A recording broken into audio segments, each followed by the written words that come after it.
a message notification chimed on my phone while I was halfway through my morning tea. Halverson, Miss S.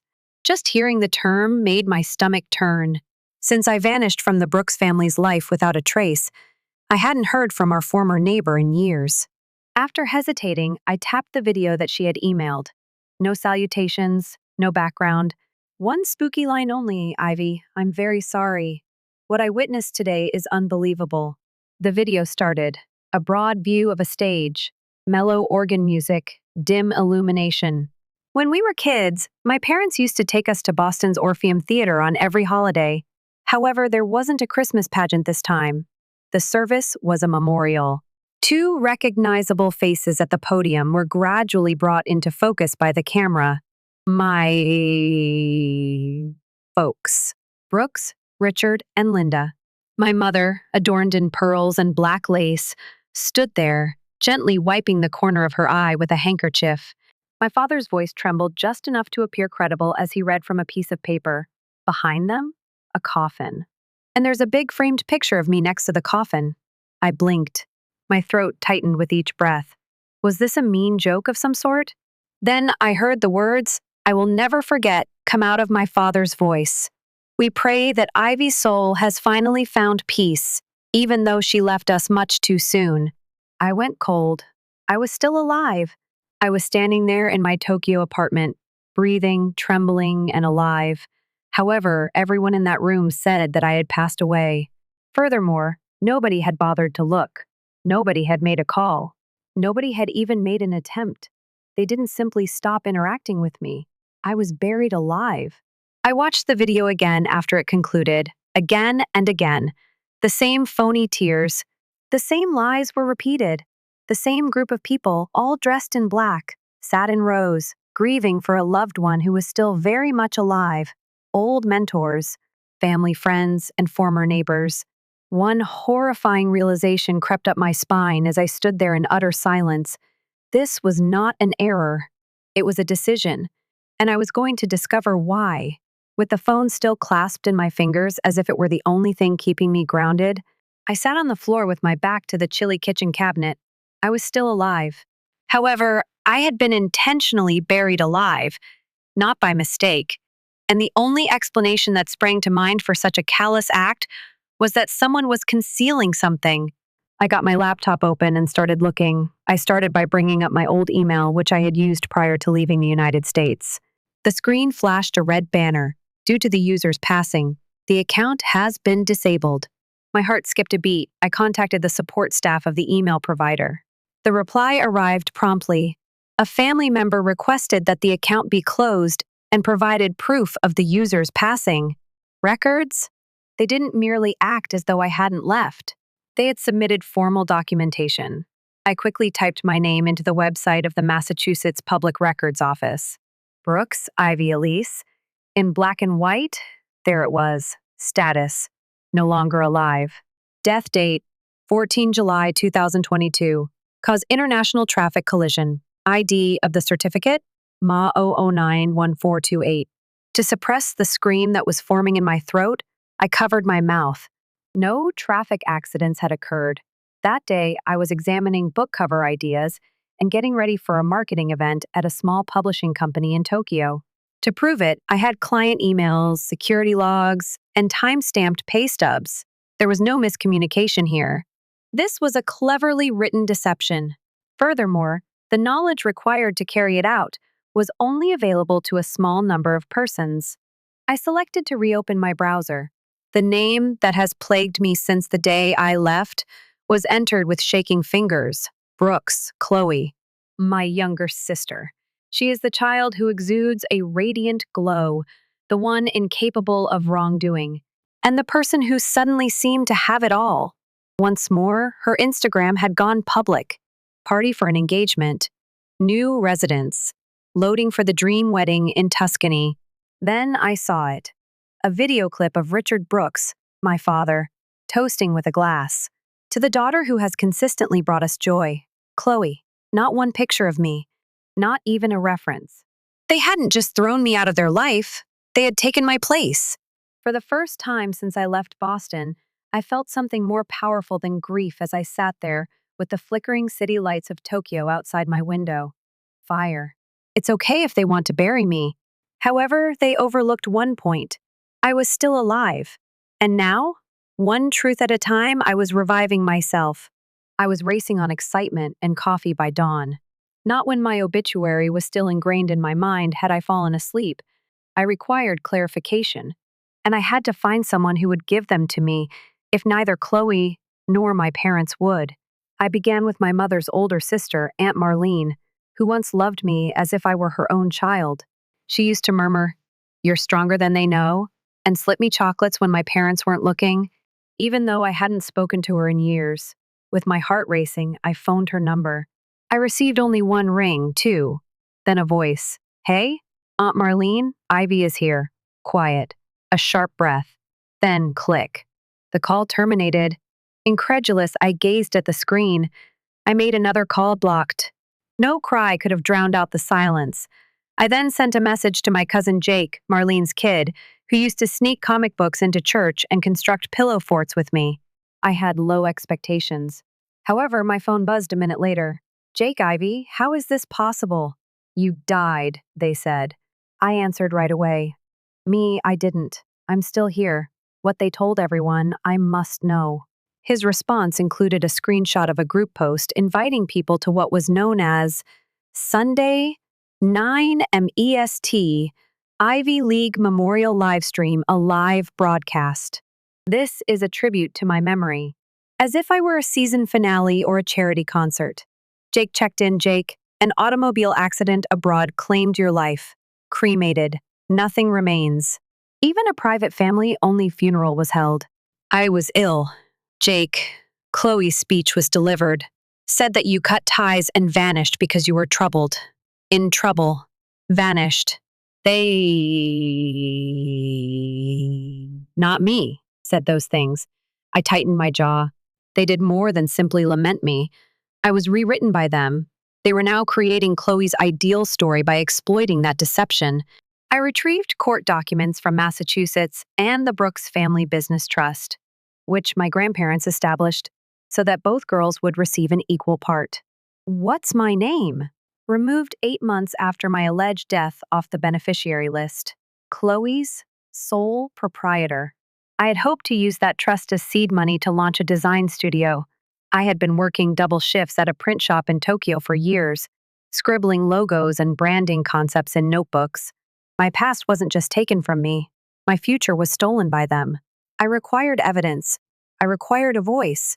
I entered the law company where one of my former coworkers had introduced me to a bilingual lawyer who specializes in handling complicated disappearances in a calm office off Shibuya's main strip. Rika Oyama was her name. I told her everything: the certificate of death, the accounts are closed, the monument, the transfer of inheritance. All she said was, "We'll return you." She assisted me with organizing my documentation, which included video calls, bank records, passport stamps, rent contracts, and even a selfie. I snapped while live streaming with my art followers on the day they said I had passed away. "It was impervious to bullets," Rika remarked. "You're going to contest your legal death. This will be more than simply paperwork. It's war." In spite of everything, I grinned. "Well," I replied, "because I'm tired of pretending to be dead." In actuality, the documentation was heavier than I had anticipated. To compile the petitions, draft the affidavit, and get the case ready to cancel my death status, Rika needed 2 weeks. I spent the rest of my life gathering every relic I could find, including emails, time-stamped pictures, FaceTime logs, employment contracts, lease agreements, and even a signed painting commission from a month after my official death. The evidence was overwhelming. As she looked through the last folder, Rika remarked, "This is one of the most airtight resurrection cases I've ever seen. We are presenting the case to the Massachusetts state courts as well as the U.S. consulate services. They will fail to anticipate this." That's precisely what I desired. Allow them to mourn. Allow them to weep. Let them raise a glass to my memory, because reality was about to enter through the front door and shatter their delusion. Then I got a message as though fate had a sick sense of humor. No name, no salutations, only a single line. A public memorial service is being held in your honor. Sunday. Brookline's First Baptist Church. 10 a.m. I almost laughed out loud at the irony. They wanted a stage because they weren't satisfied with a phony death certificate, a made-up auto accident tale, and an inheritance transfer. My own funeral, in the church where I grew up, at the altar with my picture. Playing the bereaved sister, Chloe was standing in pearls. In Tokyo, I stood at the window of my apartment and watched the city haze under the neon lights. With a lawyer, a storm of truth, and a passport, I would be flying in 3 days. However, I wasn't seeking retribution. I was heading to resurrection. Rika gave me a folder as a parting gift before I departed. There was a press letter inside. A contingency plan, she said. This goes to every local paper in Boston if you get blocked. We will publish your side of the story. With proof. She was the only person who viewed me as living for the preceding 3 weeks. So I gave her a family-style hug. I arrived at Logan Airport on Saturday evening. I didn't flinch even though the chilly air sliced through my coat like a dagger. I was buried here in this city, and I would get up tomorrow. When I stood across the street from Brookline's First Baptist Church, the sun had just risen. It seemed unreal. The exterior is the same red brick. The building boasts the same arched windows, the same steeple where, during lengthy sermons, I would sit on my father's knee and count clouds. I was now standing in a funeral shadow. My funeral. The street was lined with cars in ordered sadness. Like war survivors, distant cousins in black suits embraced. As mourners crept in, heads down, tissues already pressed to their faces, a choir boy held the church doors wide. Heart steady, I waited. I did not shake hands. Don't be aloof. I had already passed away once. The time I moved was 10:06 a.m. Trenchcoat in black. I wore minimal makeup. I wore my hair pulled back in a stylish bun. To protect my eyes from flashbulbs or disbelief, depending on which arrived first, I wore sunglasses. I saw the final person enter across the street. She was a woman wearing a silver hat, most likely Aunt May. After another half hour of waiting, I crossed. My imagination made every stride on the stone walkway sound louder than it actually did. I didn't perspire. My heart wasn't pounding. I was no longer afraid. The organ was playing quietly within. Something serious. Known. Hidden behind the large wooden doors leading into the main hall, I slipped through the side entrance and stood in the foyer. I could see everything through the breach. At the front was my picture. Exploded, dot-framed, covered in white lily petals. The photo from Chloe's bridal shower, which I had uploaded to the internet shortly before I passed away, was taken 2 years ago. The front row was occupied by my parents. Mom was wearing black silk and was using a handkerchief to dab at the corner of her eye. Dad sat rigidly, his jaw clenched. His face was unreadable practiced. What about Chloe? Fake melancholy turned to trained tears as she stood at the pulpit, her fingers gripping a strand of pearls. She was complex, she uttered in a quivering voice. She was my sister, though, and I adored her despite everything. Tell a lie, tell a lie, tell a lie. I opened the doors with a push. Like a thunderclap, the creak reverberated throughout the hall. All heads turned. A couple first. Then everything. People opened their mouths. Someone's prayer book fell. One of the kids muttered, "Mommy, isn't that her?" I took my time walking. Every footfall sounds like a military drumbeat talks click. Click, click. You could hear people's breathing stopping by the time I got to the front row.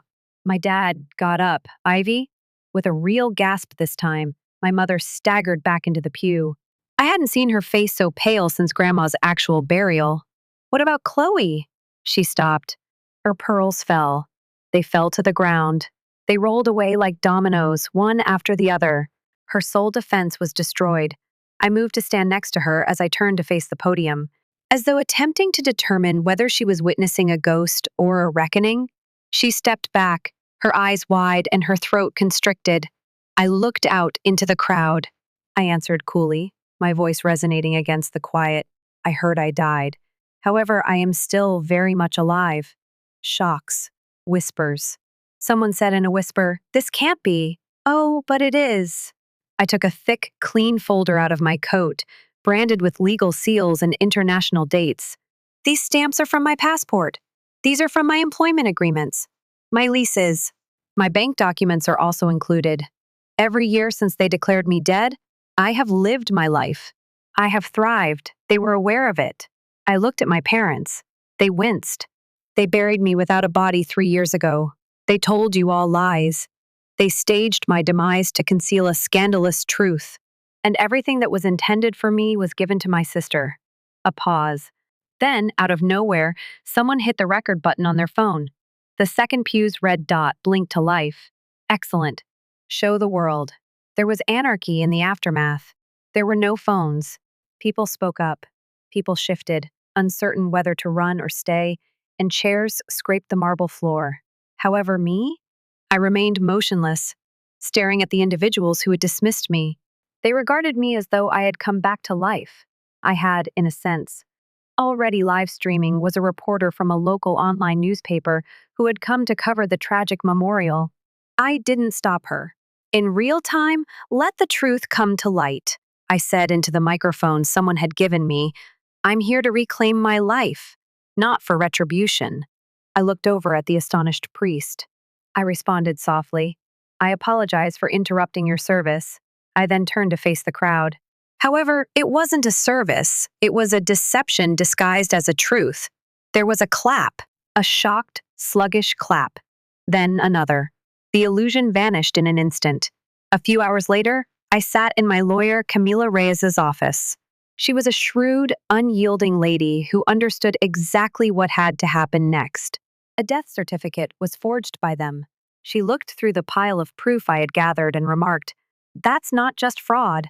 That is criminal impersonation. Identity theft is a crime. Inheritance fraud is what that is. And if a conspiracy is proven, oh, we'll demonstrate it," I cut in. I had everything. Documents related to immigration, logs of digital activity, tax returns, a notarized letter from my Lisbon-based landlady. And now, that church has dozens of video recordings. I wasn't only living, there was no denying me. 6 months after you were pronounced deceased, they gave your sister access to your trust fund, Camila said.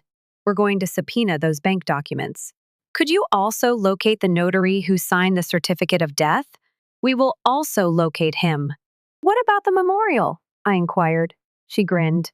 That video is priceless, demonstrates intent, deceit in public, perhaps even emotional harm.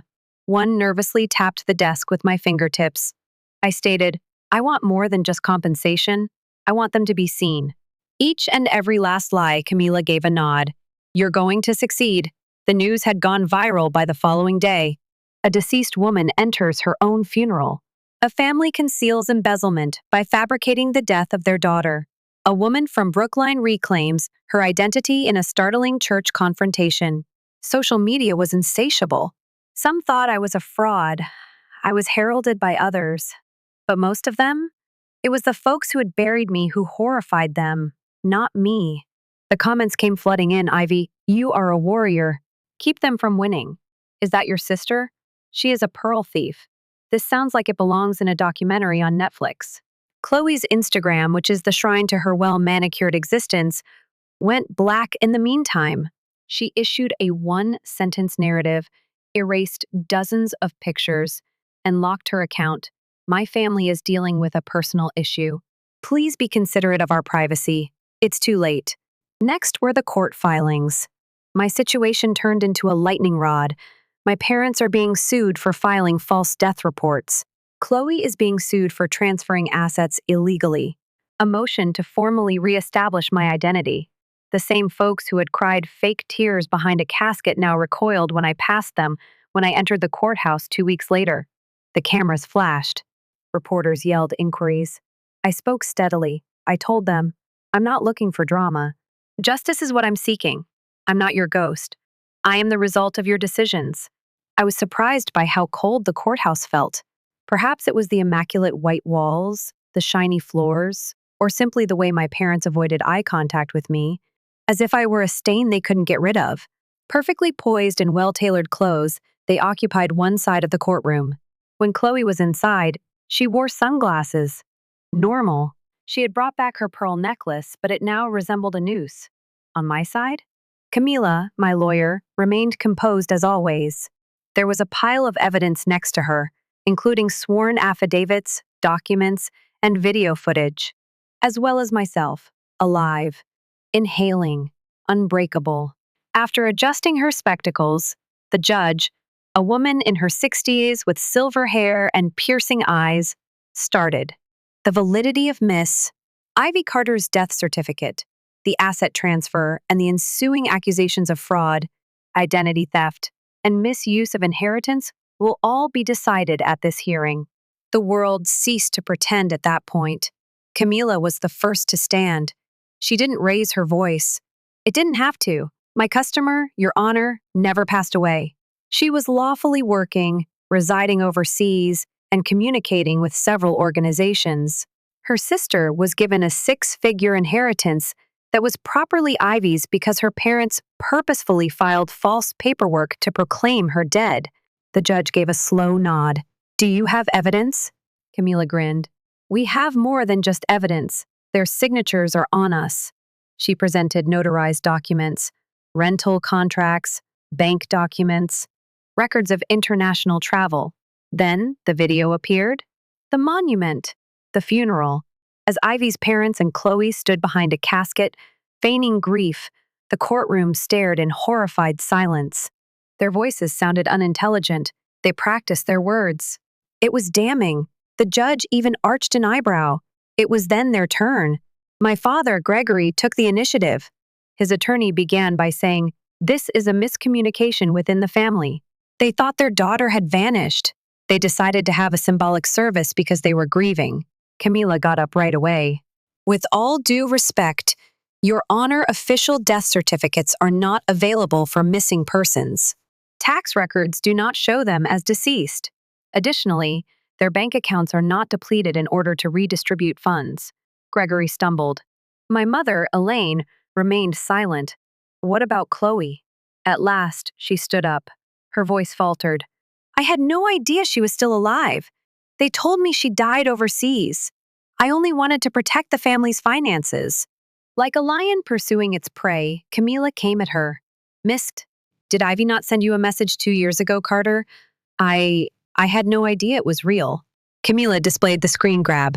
An electronic mail dot from me. Disregarded. And was the bequest used to pay for this wedding registration in your name? Calmly, Camila asked. Chloe stopped. Quiet. Then, yes. Throughout the courtroom, there were gasps. Hours passed throughout the hearing. However, the judge gave me a direct look after it was over. Not them. Me. Miss Carter, you are officially acknowledged as legally living by the court. This nullifies the death certificate. The inheritance transfer will be the subject of a separate investigation. You have the right to seek civil damages.